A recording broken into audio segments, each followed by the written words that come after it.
Dobry wieczór. Nazywam się Sebastian, and that's already all I could learn on the flight coming here. Well, there was actually something more. That was Dwangie piwo. So this is already paying into my topic. It's about scalability, I would say. I think I can use these words afterwards. But it's not so much about availability, because I think availability will be influenced the more often I order 12 beers. So a few words to my side. My name I already mentioned. I'm a solution architect at Metro Systems. Metro Systems is a company, well, it's some kind of in-house IT company for Metro. So my department, or the department I'm working on, is basically providing a content management solution based on Sitecore for all the Metro cash and carry wholesale stores. So maybe, I think it's available in Poland as well. Metro cash and carry is a B2B wholesaler, and we do the websites, let's say, or we provide the content management system, not the content as such. The best fresh fish can be bought actually at Makro. Honestly, in Krakow. Riba? That's right. Okay. You can follow me on Twitter at Love Sitecore, or my blog from Sitecore with Love. Well, yeah. So as I said, we do websites for Metro cash and carry countries, which is from Portugal to Japan, in total 25 countries, and they have 27 websites. We all host them in one Sitecore instance. And as we do so, that's why I'm going to talk about availability. I know 100% availability is quite offensive, and I have to admit that we try to reach that, but there's always something that keeps us away from it. Nevertheless, I try to share everything we have done. Well, later, yeah. Let's see. I will just share what we've done and so on. So it's about Sitecore 8.x. We haven't done that with 9.0 yet, so hope this is still fine. So let's get expectations clear. What does 100% availability mean, or availability as such? So I'm talking about, for sure, website availability, and this doesn't mean only the homepage, but also other features that are presented on the website. Beside that, also the authors would like to have high availability, because they need to work on the stuff, and whenever the system is not available, they are quite screwed. So I will talk about what we have done, what we should have done, and what we still plan to do. So you will see examples on our infrastructure, our application, and stuff like that, but you will also see where we still need to ramp up in order to reach that goal. So we will basically cover 4 parts, which is the infrastructure, the application as such, development and deployment processes, and also monitoring. So these are the 4 areas I would see as very crucial to reach a high availability. Starting with the infrastructure. So here we have some quite basic setup. I mean, not the smallest one that you could have with Sitecore, but something. So we have a CM hosting also the publishing and processing. We have a content delivery with a session Mongo, we have a collection Mongo, and we have Solar as search. Starting from that point, if we think about scaling, the first thing we think about is the content management, content delivery. So if this fails somehow due to hardware issues or something else, we are screwed. So what can we do with it? Scale it. So I think some of the things you know already, some might be new, I don't know. Nevertheless, so you can use plenty of content deliveries connected to one database. Of course, there are limits. Nevertheless, and you can all connect them to one session DB based on Mongo. So another thing is we still have all the roles here on one machine, content management, publishing and processing. So let's scale that out a little bit so that it gets offloaded. Then we have the session. So what we figured out is when the session breaks, or when the session DB is not functioning well, also our content deliveries get unavailable somehow. So the website starts getting unavailable once our session DB is done. So With the collection here, it's not that much of an issue. Nevertheless, we scale that out as well. So usually you scale the MONGOS out in a pair of 3, so that you always have an uneven number of servers or instances, so you always have a majority to vote for a primary. So you can do that either with having 3 data-bearing nodes, or having just 2 data-bearing nodes and an arbiter. You see here that I choose 4 because in this case it's 2 data-bearing nodes, an arbiter, and a router already. We talk about the router a little bit later. So that's fine so far. The content management is not yet scaled out, so it's still on one machine. If it breaks, well, then authors can't work. So yeah, I do it together with the Solar. So if Solar breaks, we are also pretty much screwed. So let's scale that out as well. So it's pretty much the same like we can do with content deliveries. We can do with content management systems. So we have them all connected to one database, and can scale them out pretty much. With the Solar, you see here that we have a cluster of 2 instances and one zookeeper. Also the zookeeper you could scale out. So that's basically a pretty much scaled out setup. All that can happen now is that somehow our location is screwed. So so if something, let's imagine that all is in one data center, and the data center has some issues, network, whatever, hardware burns down, I don't know, then it's all gone. So what you do in that case is usually just set up another data center on a different location.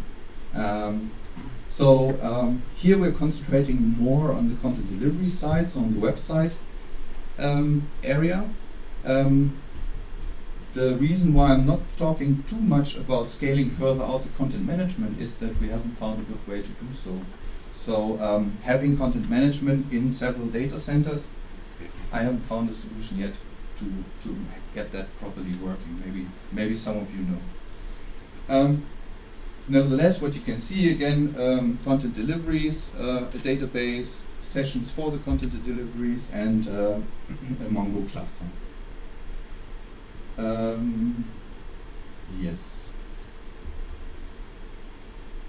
Yes, and then just having the database as a publishing target. So now let's take a look about how we have done that at Metro. So our infrastructure in production looks like this. We have 3 data centers. One of the reasons we have 3 is that we had a data center in Shanghai to be close to our Chinese customers, also because of the Chinese firewall. Nevertheless, yeah, this is pretty much what we have seen, and in that scenario, beside the content management, everything could go down. Like, if that data center goes down, we have still these 2 that can independently work. So even the zookeepers are a pair of 3 that could vote for a primary and stuff like that. I didn't draw all the lines, by the way, because then we would only see lines. So that's why. Yeah, maybe one thing worth to mention. As I said, so we have basically 2 publishing targets. We have the one here and we have the one here. But as this data center is in Shanghai, quite far away, we deal a lot with latency problems. So that's why we made this a replica set of this one. So so we have 2 publishing targets and 1 replica set done with SQL merge replication. Any questions so far? Do you use publishing server as under Sitecore instance, or you use Sitecore publishing services? We use publishing as a Sitecore role because we are still on 8.1, and I think it got introduced with 8.2 or 8.1 update something. So we are on update 2, and the service is not available, so that's why we have a separate role for it. So do you have a plan to migrate to this? We have a lot of plans. The backlog is full of plans. Yeah, let's see. I would love to use it. It's so much faster. I saw a demonstration. Yeah. What about SQL availability? So basically, with SQL availability, we have core and web tripled, so that's not an issue. But you're right. If you point to master, we have an issue here. So that would be actually my next slide. So master is still a single point of failure. If the master goes down, it's... I mean, in terms of SQL Server, do you have some always-on cluster, or how do you handle availability of the SQL Server? Let's come to the next slide, maybe. So I can tell you what we do and what we don't do, because we would like to, but we haven't done yet. So as I said, our master DB is still the single point of failure here in that whole construct. And what we have done is done also a replication. So we have some passive standby database, and whenever our master goes down, we can manually bring that second one in, which is not the best approach. It takes some time, there might be loss of data. Nevertheless, we have something. What we should have done, and I think this is what you also mentioned, is there's a SQL Server feature which is the always on, and Sitecore is supporting that from version 8.2 onwards, I think. Basically, you would not really need the Sitecore support. You can all do that on SQL Server as far as I know. Nevertheless, the Sitecore support brings some additional features on how to configure the stuff. So to have some transaction safety with some queuing mechanisms that you can configure and so on. So I'm not that deep into what is then possible with all the Sitecore support. We recently sent a request to the Sitecore support to find out if this is really working, and they told us it is, and gave us some links where to read more about it. I'm not sure, does it answer your question? Yeah. Yeah? So this is what we would like to do, at least want to try out, because then we really get rid of this single point of failure with the master DB. Good. Very important thing is, if you build everything on the same machine, you can scale out as much as you like. If this machine goes down due to hardware issues, you're done. So in addition to that, we have scaled out also our load balancers. So as I told you, we have 27 websites in the instance, and we have for each website an own load balancer, and we even doubled that. And we even doubled that per data center. So we have 27 multiplied by 6 load balancers. So there's always a primary one and some secondary one, just to keep that all duplicated. Beside that, we have a self-health check of the content deliveries. So they basically get probed by the load balancers every 3 seconds and tell them if they are still alive or not, so that the load balancers know when to take out a content delivery from the cluster. Anything else? Yeah, what we would like to do here in that scenario is that also the content deliveries among each other know about their health. So that if you have a content delivery that is pretty much loaded, it's still not off, so it still somehow reports to the load balancer, I'm here. And if they would talk to each other, maybe they could share better the offload. So that's one idea we have, but we haven't realized that yet and gone deeper into it.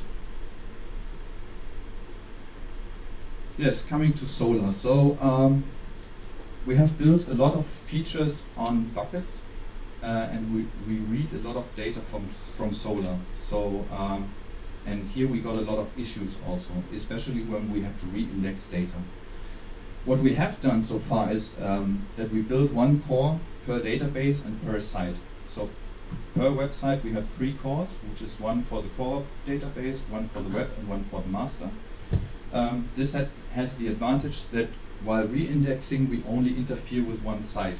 So only one site is affected when we re-index, for example, the web core of, I don't know, the German website.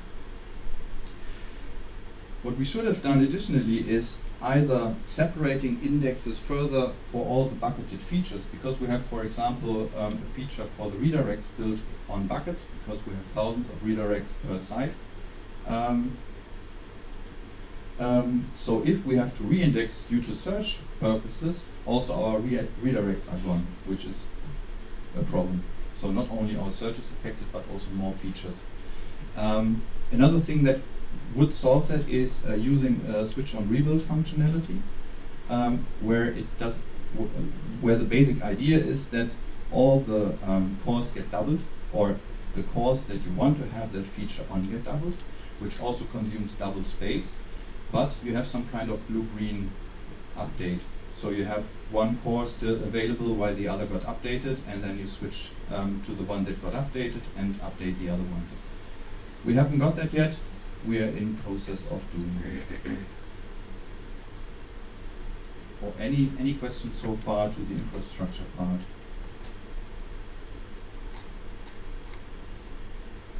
Okay, let's move on with the application. So what we also struggled a lot with was caching. So you can scale out content deliveries as much as you want, but at a certain point your database gets a bottleneck. And that is because if everyone sends queries to the database, then the database is pretty much loaded. What helps with it, for sure, is enable caching and setting it up correctly, and therefore you can monitor it. I think there's this caches ASPX, which you can see, and you see how much the caches are loaded, used or not used, and you can adjust it based on that. And that pretty much helps to get the database more in the board mode and not in the high traffic mode. Besides that, we deal a lot with performance issues for the authors. The website is quite fine, but the authors are pretty much complaining about the performance of their authoring environment. And one of the reasons was that we had a lot of thread logs, so the authors were simply waiting for something that would never appear. And the session timeout was, I don't know, 10 minutes or something like that, so they were just waiting. Another thing was that we had a lot of database logs on the event queue. Yeah, we fixed that. There are then some basic stuff on the website itself. I mean, definitely you should check your page size. What we also found out is that for the forms, there's a very big view state data written. So when you check the HTML, we could scroll like 3 times in the browser and still saw the view state field filled. We reduced that a lot, which saves a lot of bytes or kilobytes.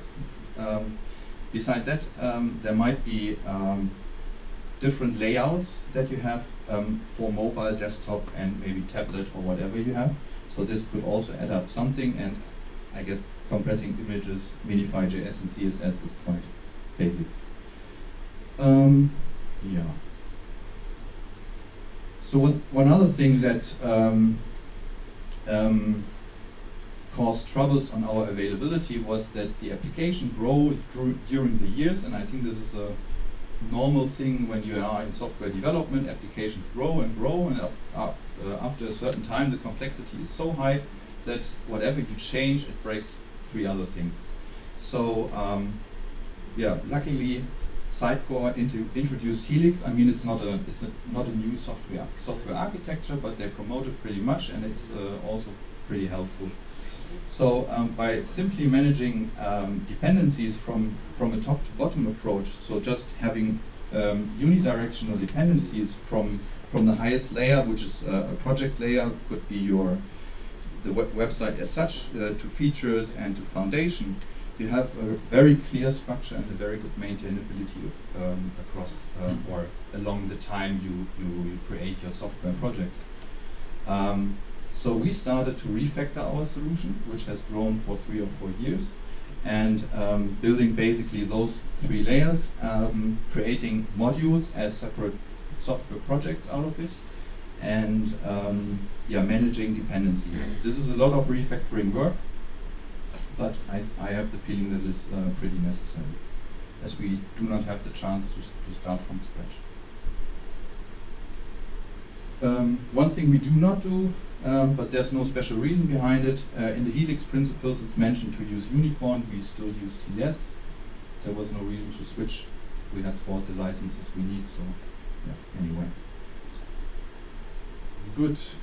Any questions so far to the application stuff? Sticking to the Helix, how many projects on your solution do you have? So currently we have basically two solutions running the website. We have some SDK solution, we call it, which is basically a wrapper around Sitecore standard functionalities.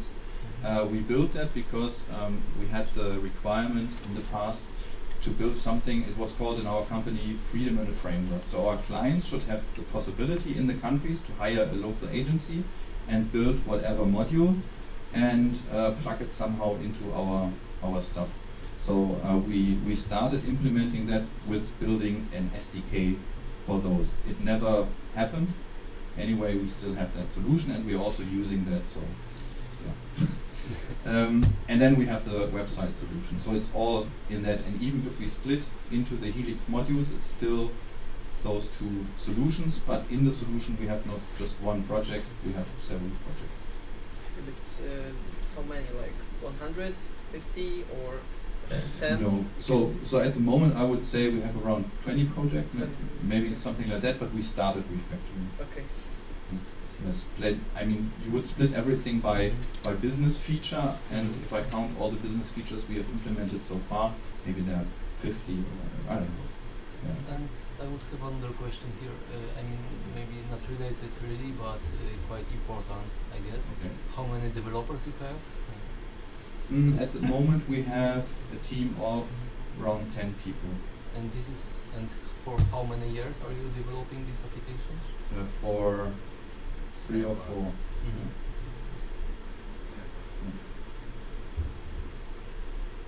Okay. So one thing that is also important is to have your development and deployment processes somehow under control, I would say. So this can add up a lot on stability and therefore also on availability. And one thing we try to reach, or we reach now pretty well, is let's explain it like this. We have currently 5 stages that we have from development environment to production. We have a development environment, we have a QA environment. Those both belong to the developers. They can do whatever they want with it. And then we have a pre-production, a hotfix environment, and a production environment. Those 3 belong to the customer. So pre-production and hotfix is pretty much the same. It's just to bypass the usual release development with urgent bug fixes. Nevertheless, when we hand over a package from our development environment into the customer environment, we said this must be of very good quality. So we try to not adjust the package anymore until it goes to production, so that the user acceptance test basically is just if they want to do a user acceptance test, they can, but we don't expect them to find an issue. So this is one thing that was quite important to us. Therefore, we adjusted the testing capabilities. Beside that, we will talk about testing in a few slides, I guess. Beside that, we adjusted our branching strategy. So in the past, we only had basically 2 branches, a master and a developer branch. So what happened here is that, this is already the new scenario. What happened here was that everything that was committed to develop branch could go as such to the master branch to be shipped somewhere, I mean to production. The problem was that a lot was committed to the develop branch in order to deploy it as a package to develop or QA environment. And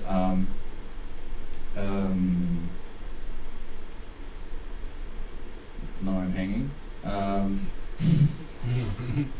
Yeah, so the problem was that if you only can take the whole package or nothing, then you have an issue, or you start cherry picking. So what we usually did was shipping everything, even though the code that was in the develop branch and had to be merged to master was not ready yet. That's a big failure, I would say.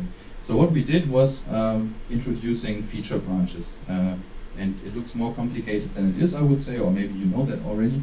We have bug fixes and feature branches. They are somehow the same, just get a different prefix. You look like you have a question? No, okay.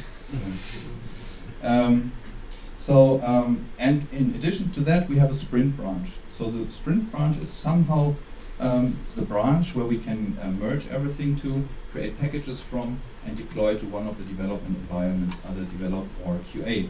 But we never merge from that sprint branch back to the master branch. So we always merge from the feature or the bug fix branch into the sprint branch in order to test it and create some alpha packages. And we merge if this is okay, and if this was accepted by the product owner, for example, then we merge into master. And the master's purpose is really to be a branch to release at any time. So everything that is in master is potentially shippable. Beside that, we introduced additionally, as we have not, as we do not have continuous delivery, we introduced a release branch. The reason is, as during time, so let's imagine from that point we create a release which we want to ship to production, and then we find a bug which we try to avoid, which I mentioned on slide earlier. Nevertheless, it happens that there is a bug, so we create a bug fix branch, fix that bug, and merge that bug into the release branch, and as well for sure into the master, because it should be fixed also further. If we wouldn't have that release branch, then maybe some other things got merged to the master already and would be in that release, which creates an additional risk. So if we have a feature ready and even the PO accepted that, there might be a certain risk of hindering this release package to be shipped to production. So that's why we added this branch as well. Any questions or clear? Yeah. I have a question about this sprint branch. So this sprint branch is tested on QA or dev machine, or which environment? Yeah, exactly. So from that sprint branch, so it's the sprint branch gets introduced on the sprint planning and dies, let's say, at the sprint review. So that's the lifetime of the sprint branch, and we do not care about after it. And to answer your question, no, I forgot your question. What machine? Yeah, dev and QA. Exactly. So it. So Which environment? Because if you working on, let's say, okay, so because maybe if you work on some feature, right? Yeah. So I expect that you test something on this feature, you test it on that machine. But when you have a sprint, also, if you have also a sprint branch, you probably need to test this sprint too, right? If you find any bug. So where you test it? Yeah. Which environment? So this works as such. So from that sprint branch, we create so-called alpha packages. So this package can be deployed to the dev and QA environment and can be tested there. For sure, along with all the things that have been merged to that branch. So this is our old dev branch, let's say. Yeah. So, but we never merged that back to master. So only the single features get merged to the master branch. And from the master branch, we create the release branches that will be shipped to production. By the way, the release branch we also test on either dev or QA, so it must be tested before there and run successfully there to be shipped further to pre-production and then to the production. Yes, now I come to testing. So what we also do within our process of shipping packages to production is for sure manually testing. We have unit testing, and we even have code reviews within the workflow of, we use Jira to process all our tasks, and there's one workflow step that someone has to click a button at least, but also should do a code review and therefore submits that he has done it. Beside that, if you have a pretty much grown solution, you're not able to do a full testing each deployment, which you should, because as it grown and complexity has grown, the risk that by changing something here that causes troubles over there is getting higher. So what we started is introducing automated front-end testing with Selenium, and on the one hand we test the website as such, so we check if everything is there as it should be, but we also started to create the tests on the authoring work. So basically our tests now create a feature in Sitecore and test it afterwards in the front end on the website. So that way we have a full test of the whole cycle and test also the authoring work and that the website looks as it should be. We also started to, as our authors complained about the performance of the Sitecore environment, we also started with KPI testing. So we have some monitoring to check if, let's say, major parts of what they are doing in their daily life is still okay. Besides that, we have load testing. So with every release, we add a load test, running some kind of benchmark test to see if this release is still capable of having the same load or handling the same load with the same KPIs. And in addition to that, we run some production log files, let's say, within the load test to simulate real-time or real-life load. So within JMeter, we use JMeter, and there you can run log files from your production to simulate load that you recently had in production. So this is all we do before we ship to production. Besides that, we hired that guy for security, and he's pretty good because he has a software called Qualys, and he runs that software, and that software detects a lot of, well, it has a list of things to check, and it basically, you give that software a start node, and it crawls a lot of links on your website, like Google does, and checks the list of things on your website. So this way you can ensure that you do not have any SQL injections or exposed confidential data. For example, in the past we had an ID in our URLs which always was detected as a credit card number because it had 13 digits, and also the sum check was sometimes like a credit card, so we always got in that report reported that we have credit card data on our website exposed, which was luckily not the case. Beside that, as Metro Systems is also, let's say, a bigger company, we have our own team for several applications that try to hack the pages manually from time to time. So this is not happening on every release, but yeah. So this is all to prevent that either we or our client will be on the first page of any newspaper. Yes.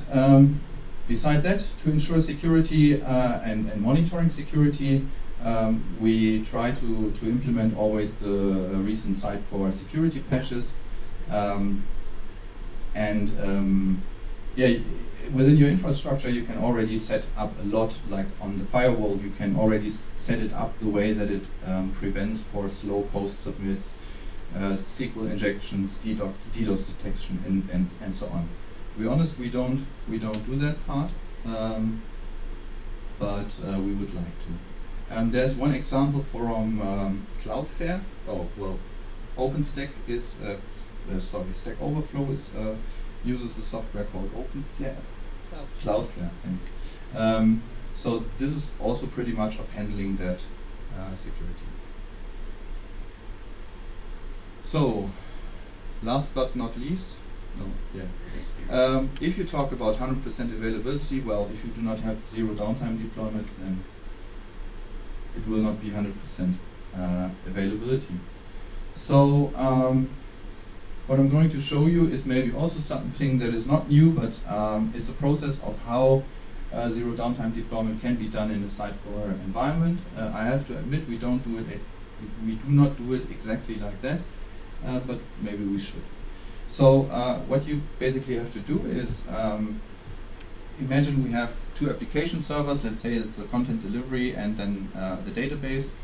So what you basically should do is update first the database, and in order not to have any problems between your application server and the database because it doesn't fit, you should update first another database, which could be a replication of the first one. So by copying the database, you can run the update, and then would start to update the first application server. So you take it out of the load balancer, connect it to the new updated database, and run the update. So once that was successfully done, I mean, you should check that before you hang it back into the load balancer, but then you would do so. And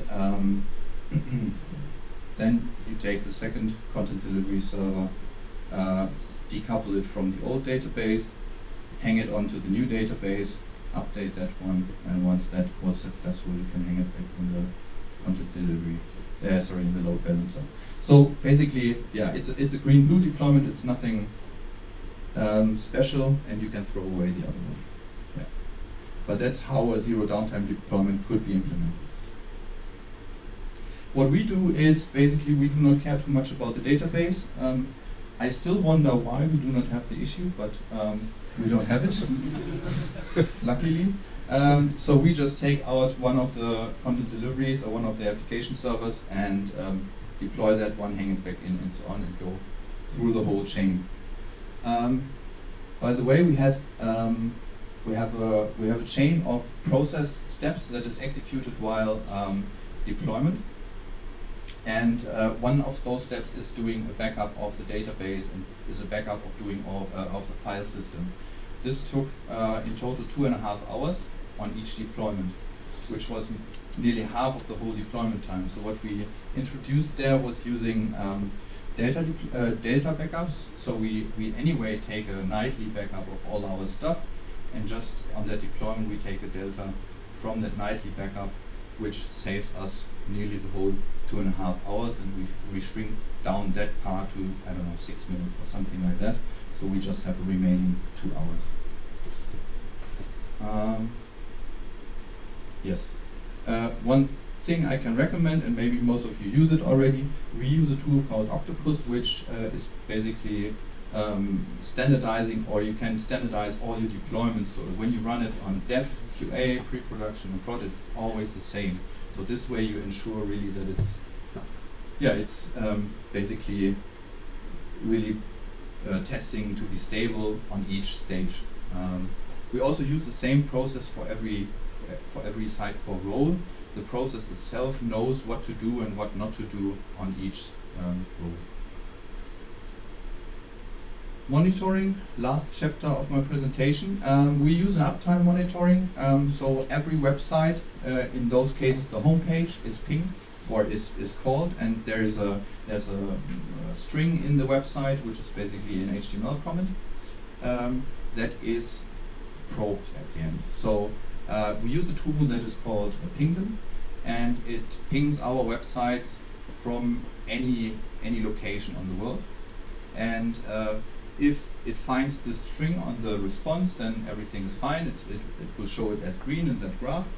But if it doesn't find that string, it probably thinks that something's going wrong. So what it does, it immediately sends a request again, but from a different location. And if it fails again, after the third time of failure, it reports a downtime here in our monitoring, and an email is sent to someone who is on call and will handle that problem. One disadvantage is, as I said, it's calling from different locations. So if you have a smart load balancer, it will just route your request to any of the other content deliveries. So the problem here is that if one of your nodes is unresponsive or down, you will not recognize it here so well, because the next request to check if it's really a downtime or just a failure on their side will probably be sent to any other content delivery. So this is one of the disadvantages of that software. Nevertheless, as long as everything is green, our customer is happy. Beside that, our operations team use monitoring called CheckMK with Nagios, and they monitor CPU, RAM, and disk space, stuff like that. They get alertings via telephone or via email if a certain threshold is reached. So if CPU is above 80%, email is sent to them to check if something's going wrong, because it's expected to be below. In addition to that, we introduced the so-called ELK stack. You might have heard of that already, I think. Elasticsearch, Logstash, and Kibana. So basically with Logstash, we gather all the log files together and put it into the Elasticsearch database. And we run Kibana on top of it to get some dashboards to see if something's going wrong or not. There are two other tools that we use that are quite nice. The one is called Grafana. It gives some more possibilities on building dashboards on it. And there's an additional tool called Graphite, which handles basically all the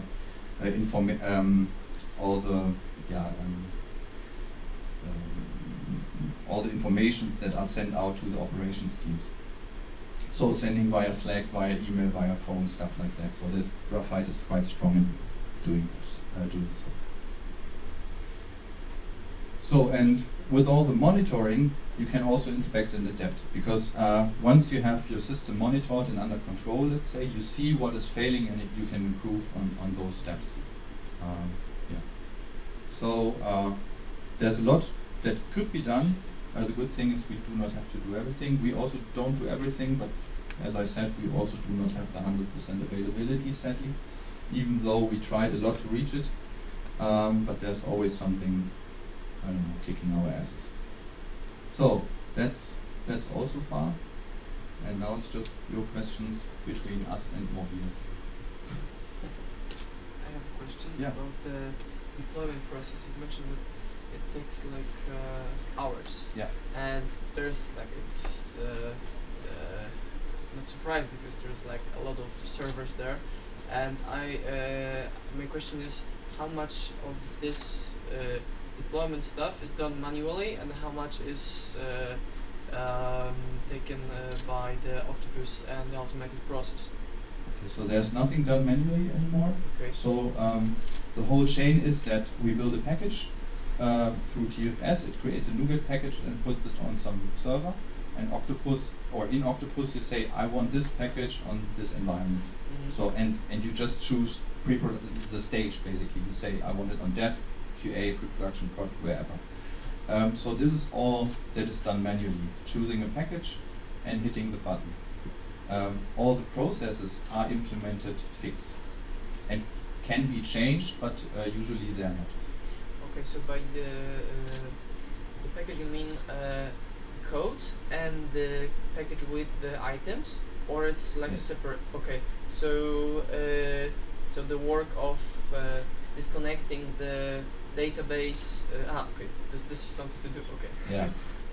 So in that package we have all the serialized items done with TDS packages, and we have all the files we have changed. So this is all in one package basically that gets deployed then to any of the stages, and the deployment process knows what to do with each of the stuff that is in the package and where to put it, either put it in the database like the items, or put it on the file system, copying it here and there and unzipping it and whatever.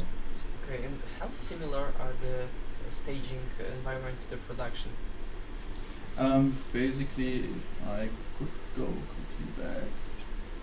The first, the starting point that I showed you is the minimum environment that we have. So this is how our dev looks like, for example, and our QA, and our hotfix environment.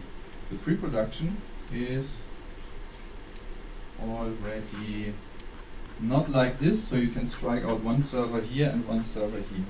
The rest is also our pre-production already, so that we can test any scenario of failovers already there. So it's, yeah. Sorry, you mean pre-production is all this? No, this is production, but if you take out this content delivery and this, Mhm. then you have pre-production. I mean, Also like with this on the yeah, left? yeah. Nice. So How how often much do you you need to deploy? pay for it? I luckily don't know.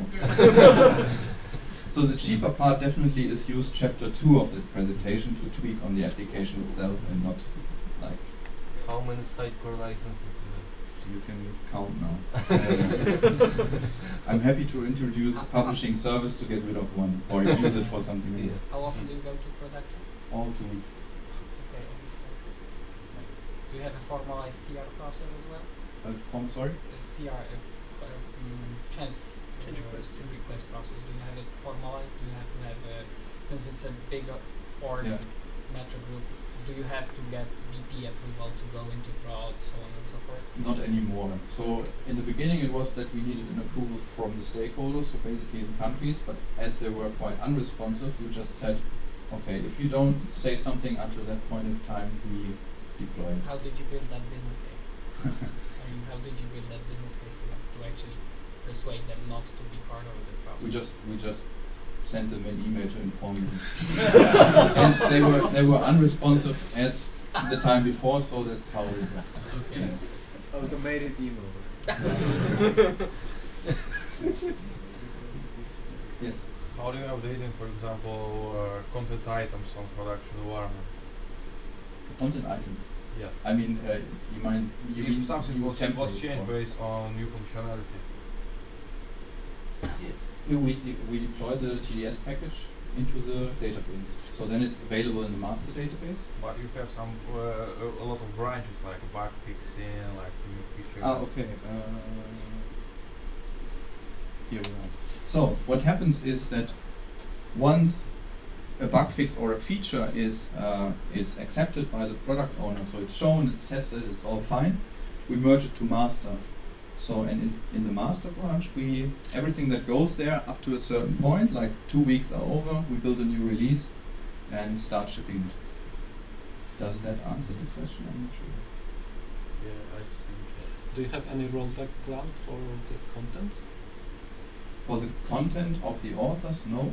No. For the items which you deploy, for example, for the templates, layouts, and so on. So I know that we have a rollback plan for all the files on the file system.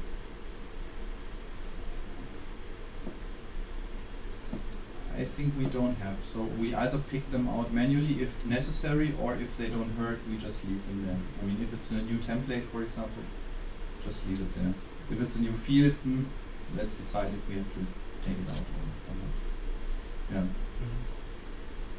You mentioned that the quality must be assured on the site and on the content authors functionalities. Yeah. And I wonder if you test the Sitecore UI somehow, because the content authors are in there. Yeah. And probably they have some custom features. Yeah, we do. So the Selenium testing is also on the authoring environment. So it tests, I mean, it starts with logging in, and the user that is used is basically of the same roles like a normal author would be. And yeah, basically it's logging in, it's passing the launchpad, and then it's clicking in Sitecore to create a certain feature, whatever is needed. I mean, a simple page to put some components on, or a more a bigger feature where a lot of steps has to be done. So yeah. To be honest, we started with that. So we have now, I don't know, maybe 10 features tested that way. So there are some more to go, but yeah. How long does it take to execute those Selenium tests on Sitecore backend? Until now, I think it's about an hour. For 10 features? Yes. Yeah. So at a certain point of time, when you have a better coverage of all the tests, you might want to have it parallelized. So currently we just do them one by one, but you could do that also in parallel. But you do them nightly or like before the release, or how We run those tests on QA. So usually, yeah, at night or an hour is okay, I would say. So we also run them directly after the deployment. It's not part of the automated deployment as such. So there's no step starting it yet. So this is still a manual thing to go there and start all those tests. But we run it on QA to pass the acceptance criteria, let's say, to go further with the package to pre-production, and we do that again on pre-production. If it passes, we go to production, and even on production we run the test once again. So we can run those test sets everywhere. There was since a while. One question about the Yeah. You create delta package from master, or you create always full package? I'm just curious. I mean, full package with full application, right? Each time? Yes. So the package always contains a vanilla Sitecore installation. So we always, I mean, at the end we delete the whole file folder and put everything new there. That's why it also takes so long. If we would just do a delta deployment, then it would be faster. But I don't know, we've started that way. We still don't trust the delta deployment here, and That's why we do so. Yeah, and the database stays the same because it's there's a content of the author still. You can just delete it and then say, here's your fresh Sitecore, have fun with it. Yeah, so. Okay, I have a question about your HELIX implementation. Yeah. Did you split the TDS project as well into some multiple TDS projects per feature or per some? No, you're asking me something. I don't know, to be honest. I know that all the templates, for sure, we put in the structure of foundation, feature, and project. But I can't tell you of the TDS package at the end, how this is structured. I simply don't. Okay, so I would have a question. the last one, okay? Okay. By the way, I forgot. I had the chance to give those giveaways. Just do this. Yeah. So I have. Not sure. I have a book. Yes. It's not my book. It just was laying here, but I have the honor to give it also away. there's Oh, there's even 3 things. 4. 4. So 4 more questions, and you can choose. The first one. The first one. Okay, so You got it. No, you got a book.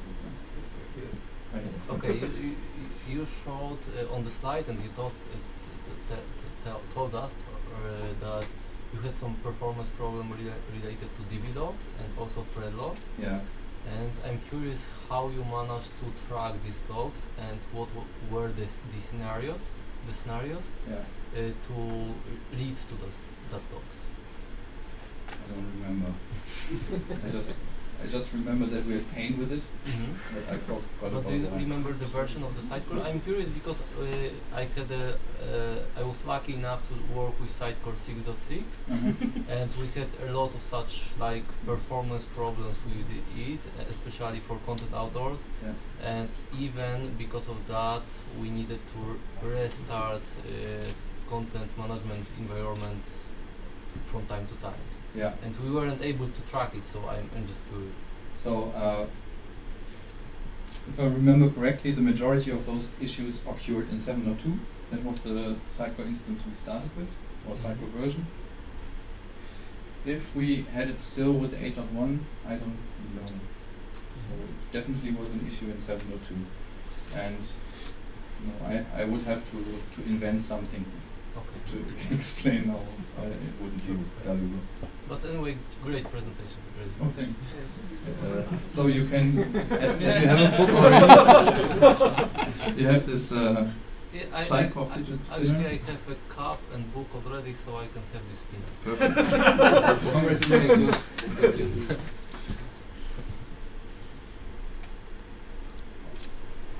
As there's a lot of things going on with the deployment process, I wonder if in your team there's a specific position or team within the team that manages the deployment, like a delivery manager or something like this. Yes and no. So we have a from the past we had a separate part which was not in the team, which was an operations team, let's say, that handled on the one hand creating all those steps in PowerShell. Well, basically everything is written in PowerShell in Octopus, beside the steps that are already there, like sending emails and so on. So they handled that, and they are now part of the team and no longer called operations but system engineers. Nevertheless, they still do the same and handling basically those deployments from pre-production onwards. So on Dev and QA, the execution of deployments is still in hands of developers, so anyone could do it to lead the deployment. A cap, another cap, or a book? I don't have a book, so Yeah. thanks. Okay. So, any 2 more caps? Throw it. You can do this if you So, want. who will be the next Sitecore bride?